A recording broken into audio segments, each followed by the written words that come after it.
એ ધ્રુવને આવે છે, ધ્રુવ એના સ્વાગતમાં સામે ગયું છે. અને ભાઈ જગતમાં સ્વાગત છે ને બે રીતે થાય. એ જ ધ્રુવને સુરુચિ કાઢી મૂકવા વાળી, દાસીનો દીકરો કહેવા વાળી એ સુરુચિ આજે ધ્રુવના સ્વાગતમાં જોડાણી છે. એક તો તમારી પાસે કંઈક પદ હોય તો તમારું સ્વાગત થાય, અને એક તમારી પાસે લક્ષ્મી હોય, રૂપિયા હોય તો તમારું સ્વાગત થાય. આ બે રીતે જગત સ્વાગત કરે ભાઈ. જગતમાં બે માણસો જ મોટા છે. જેની પાસે કંઈક પદ છે, સ્થાન છે, એ મોટો માણસ ગણાય. અને જેની પાસે રૂપિયા હોય એ મોટો માણસ ગણાય. એટલે તો આપણે કહેવત છે કે નાણાં વગરનો નાથીઓ, અને નાણે વાલ, આખો નાથા લાલ, આવો આવો. આમ તો નાથીઓ કહીને બોલાવતા હોય, પણ એની પાસે જો રૂપિયા આવી જાય, કરોડ 2 કરોડ,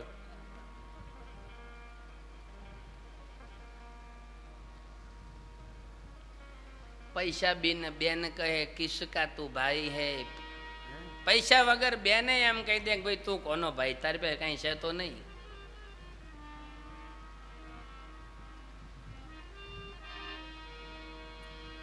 રૂપિયો સૌનો રાજા જગતમાં, રૂપિયો સૌનો રાજા,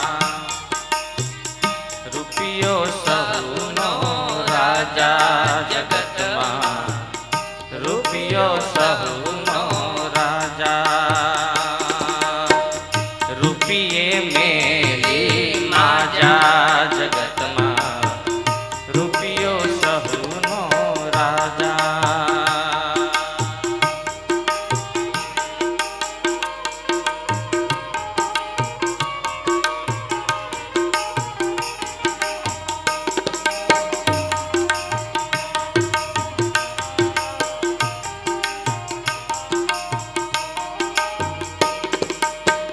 રૂપિયો રડાવે, રૂપિયો હસાવે, રૂપિયે છેલા છબીલા.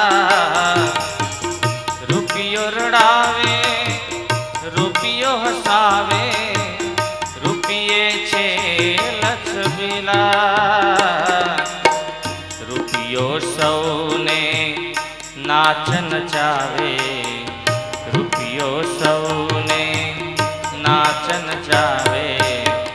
નખરા કરે જો નવીના જગતમાં, રૂપિયો સહુનો રાજા, રૂપિયો સહુનો રાજા.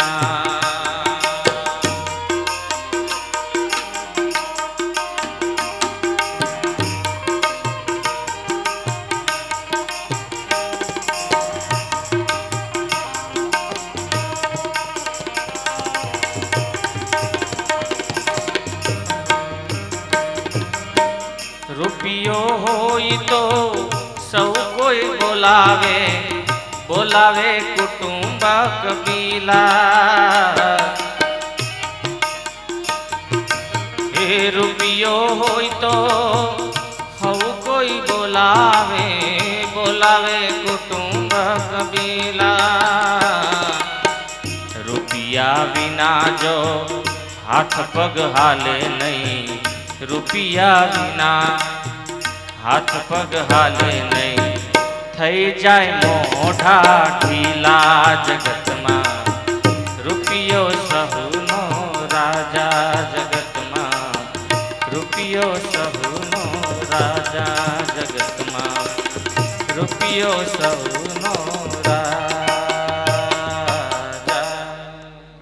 રૂપિયો સહુનો રાજા ને રૂપિયે મેલી માજા. રૂપિયો હોય તો સૌ કોઈ બોલાવે, ના હોય તો પડી જાય ઢીલા. પાવર એનો હોય માણસને. કેવા કામ કરાવે આ રૂપિયો, કેવા કામ કરાવે રૂપિયો, કેવા કેવા કામ કરાવે. એ તબલા વગડાવે,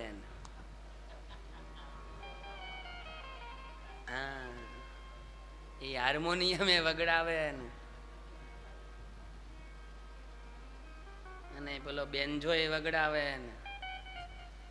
આ રૂપિયો કામ કરે ને તો શું જરૂર છે આમને? સીધા ઘેર બેસી રહ્યા શું ખોટા હતા?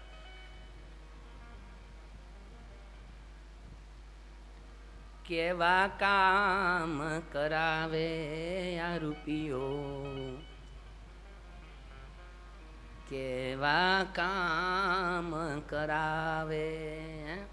કેવા કામ કરાવે રૂપિયો? માણસને હેઠું ઉપડાવે ને માણસને બધું જ કામ જે કાંઈ થાય છે એ રૂપિયો સામે દેખાય છે એટલે થાય છે.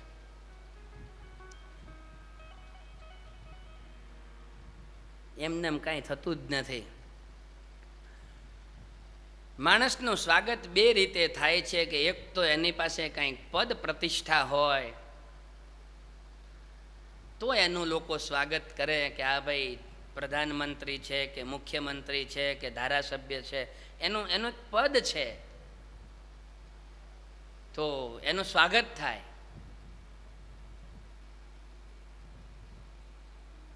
અને એક કોઈની પાસે બહુ રૂપિયો હોય એનું સ્વાગત થાય.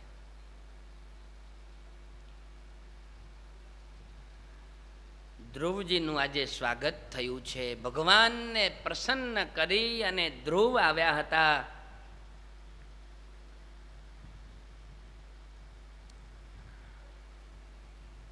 બધાએ સ્વાગત કર્યું છે. ઉત્તાનપાદ રાજાએ ધ્રુવને પોતાનો રાજકારભાર સોંપી દઈ અને પોતાની સુરુચિ રાણીની સાથે ઉત્તાનપાદ રાજા જંગલમાં પ્રભુને મેળવવા માટે ગયા છે. ધ્રુવજીએ 36,000 વર્ષ સુધી પૃથ્વીનું રાજ્ય કર્યું છે.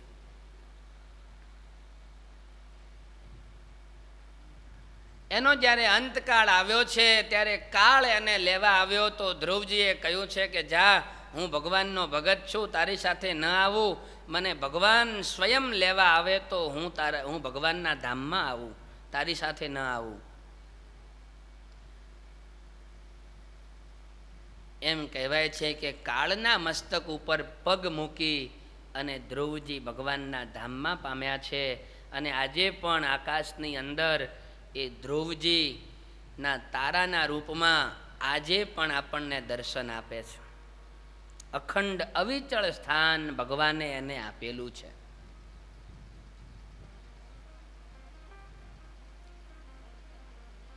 ભગવાનનું ભજન કરો, ભગવાનની ભક્તિ કરો તો શું નથી મળતું? પ્રભુને ભજવાથી, પ્રભુનું સ્મરણ કરવાથી, પ્રભુને યાદ કરવાથી જે કાંઈ હોય છે ને એ આપણને મળી જાય છે.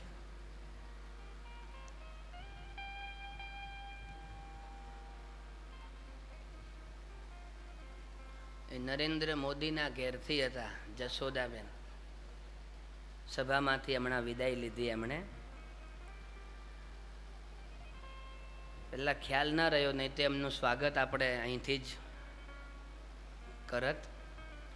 હા બોલાવો ને, પાછા બોલાવો. બેહો ને 2 મિનિટ કહે. હા આવો. જશોદાબેન આપણી સભામાં પધાર્યા છે. યજમાનશ્રીના ઘરેથી જે બેન છે એ આપણા આ જશોદાબેનનું સ્વાગત અત્યારે કરશે. એક હાર અહીંથી પ્રસાદીનો.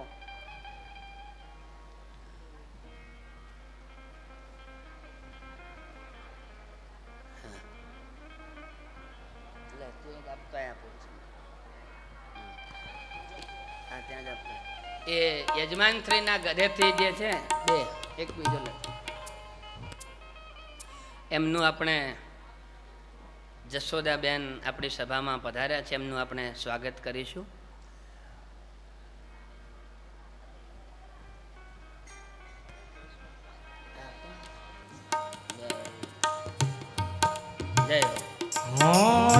પછી વધાવીએ અમે મોંઘેરા મહેમાન હોશથી વધાવીએ અમે મોંઘેરા મહેમાન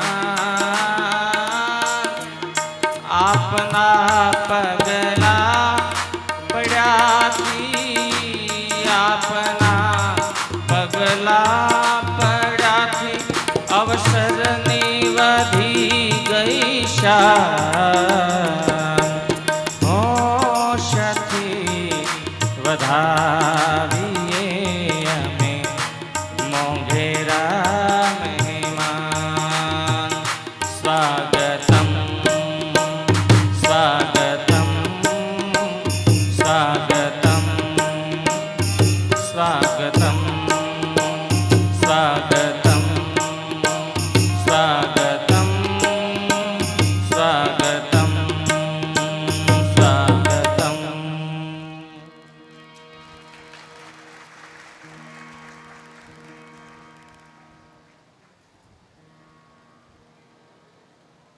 ધન્ય છે આપણા એ પ્રધાનમંત્રી, જેમના એક અવાજ ઉપર આજના દિવસને 192 દેશોએ વિશ્વમાં, આખા વિશ્વમાં 192 જેટલા દેશોએ એને યોગ દિવસ તરીકે આજના દિવસને એ નરેન્દ્ર મોદીના એક જ અવાજમાં એ ભારતના એ વડાપ્રધાન શબ્દ બોલે અને આખું વિશ્વ એને ઝીલી લે. ધન્ય છે એ પુરુષને. અને ધન્ય છે એમના ઘરેથી જે અત્યારે આપણી સભામાં પધાર્યા છે પૂજ્ય જશોદાબેન. અમારું ધ્યાન જ નહોતું ને કંઈ ખબર જ નહોતી. વાંધો નહીં, હવે એમને નીકળવું હોય તો ટાઈમ તો આમે થઈ, આપણી કથા ચાલુ રહેશે. 6 તો વાગી ગયા છે, ટાઈમ તો કથાની પૂર્ણાહુતિનો થઈ ગયો છે, પણ સંતો આવે છે ને એમને થોડી વાર લાગશે, એટલે 10-15 મિનિટ કથા ચાલશે. બરાબર? તમને હા, કોઈ ઊભા ના થતા હો. હા, ઊભા થયા હોય બેસી જજો ને બેસી રહ્યા હોય સીધા બેસજો. હા, બધા મળી લો, બહેનો મળી લો, ફોટો પડાવો.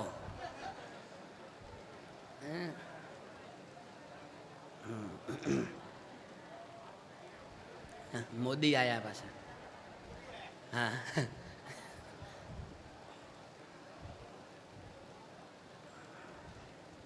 नगर में जोगी आया, देश में मोदी आया.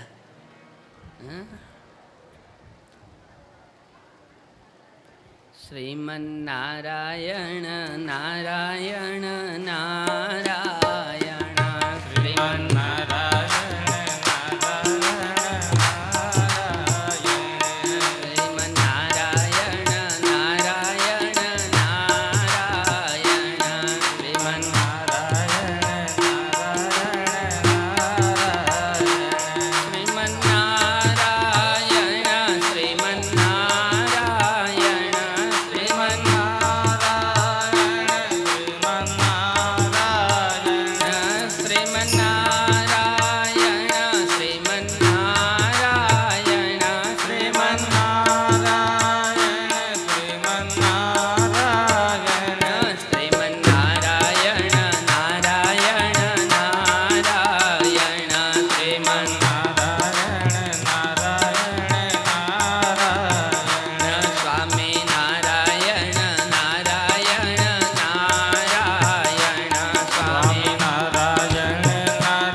ભગવાનના ધામને પામ્યા છે.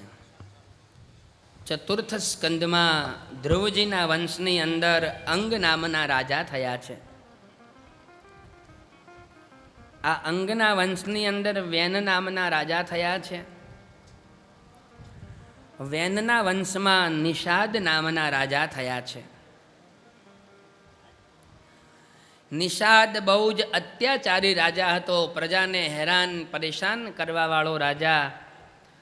પ્રજાને ગમ્યો નહીં. ઋષિ મુનિઓએ ભેગા થઈ અને પછી આ નિષાદના પિતા જે વેનનું શરીર હતું એનું મંથન કરતાં પૃથુશ્રવા નામના મહાન એક રાજા એમાંથી પ્રગટ થયા છે. આ પૃથુશ્રવા રાજા એમના પત્ની અર્ચા રાણીની સાથે રહી અને ભગવાનનું સતત ભજન કરતા હતા. એમને ભગવાનની કથા સાંભળવામાં બહુ હેત હતું. એટલે ભગવાનની પાસે કથા સાંભળવા માટે 10,000 કાન પૃથુશ્રવા રાજાએ ભગવાન પાસે માગ્યા હતા કે હે ભગવાન, તમારી કથામાં મને તૃપ્તિ નથી આવતી. કથા સાંભળવામાં મને આનંદ આનંદ આનંદ જ આવે છે. 10,000 કાનમાં જેટલી શક્તિ હોય ને કથા સાંભળવાની, એટલી શક્તિ પૃથુશ્રવા રાજાને એકલાને ભગવાને આપી હતી. એને એટલો કથામાં હેત હતું. અને કથામાં જેને હેત હોય છે ને એનામાં જ રૂડા ગુણો આવતા હોય છે. ભગવાન સ્વામિનારાયણ એમ કહે છે કે જેને કથા વાર્તામાં હેત નથી એનામાં ક્યારેય પણ રૂડા ગુણ આવતા નથી. ગુણાતીતાનંદ સ્વામી તો એમ કહેતા કે 100 ગાઉ ચાલેલો માણસ હોય ને એને કેટલો થાક લાગ્યો હોય, પણ એને કથા વાર્તાનું નામ પડે ને કથા સાંભળવા જાય ત્યારે એક ડગલું પણ ચાલ્યો ન હોય એવો થાક રહિત થઈ અને ભગવાનની કથા સાંભળે તો એની અંદર રૂડા ગુણ આવે છે. આ કથાનો મહિમા છે. કથામાં બેસવાથી પણ આપણા અનંત જન્મના જે પાપ હોય છે એ પાપ બળીને ભસ્મ થઈ જતા હોય છે. કથા સાંભળીએ, કથામાં કીર્તનો ગવાય, તાળી વગાડીને સાથે સાથે કીર્તનો ગાઈએ તો એ આપણા બધાય પાપ ઉડી અને દૂર થઈ જાય છે. કથા વૈશલ્ય કરીણી ઔષધિ કહેવાય છે. જેમ વૈશલ્ય કરીણી ઔષધિ હોય ને એ માણસને બેઠો કરી દે, એમ ભગવાનની કથા હોય એ જીવ ભગવાનના રસ્તેથી જો પડી ગયો હોય તો એને પણ બેઠો કરી દે છે. એટલો કથાનો મહિમા છે. કથામાં આવીને બેસો, યાદ રહે ન રહે, ખાલી બેસવાથી પણ ઘણો લાભ થાય છે.